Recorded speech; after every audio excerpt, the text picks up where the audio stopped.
ঘরের আঙিনা থেকে চায়ের দোকান, সবখানেই এখন এক আলোচনা, কে হচ্ছেন পরবর্তী রাষ্ট্রপতি। আর এই আলোচনার মাঝে নতুন করে আলোচনার জন্ম দিয়েছে সংবিধানের ৭০ অনুচ্ছেদ। কি আছে এই অনুচ্ছেদে, আর কেনই বা এই বিষয়ে এত আলোচনা সমালোচনা?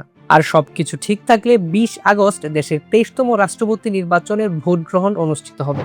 সংবিধান অনুসারে রাষ্ট্রপতি নির্বাচিত হবেন সংসদ সদস্যদের ভোটে।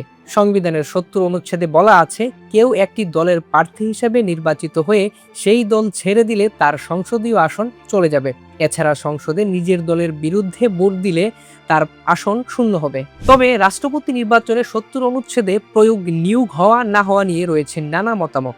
রাষ্ট্রপতি নির্বাচন নিয়ে আজ এক সংবাদ সম্মেলনে কথা বলেছেন চিফ হুইপ নুরুল ইসলাম। তিনি জানান, ২০ আগস্ট সংসদ কক্ষে বেলা ২টা থেকে বিকাল ৫টা পর্যন্ত রাষ্ট্রপতি নির্বাচনে ভোট গ্রহণ করা হবে। সংসদ সদস্যরা তাদের বিভক্তি সংখ্যা অনুযায়ী ভোট দিবেন।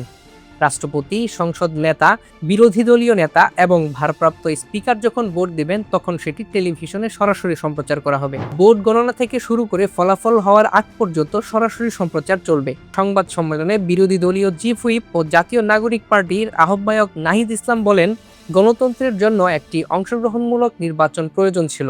তারা দেশবাসীকে তাদের রাজনৈতিক অবস্থান জানান দিতে চান। তারা মনে করেছেন তাদের প্রার্থী এই মুহূর্তে সবচেয়ে গ্রহণযোগ্য ব্যক্তি।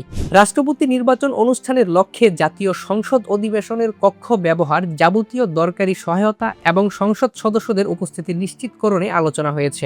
বৈঠকে রাষ্ট্রপতি নির্বাচন ২০২৬ উপলক্ষে যাবতীয় লজিস্টিক সাপোর্ট এবং প্রয়োজনীয় প্রস্তুতি সম্পন্ন করার পরামর্শ দেওয়া হয়েছে।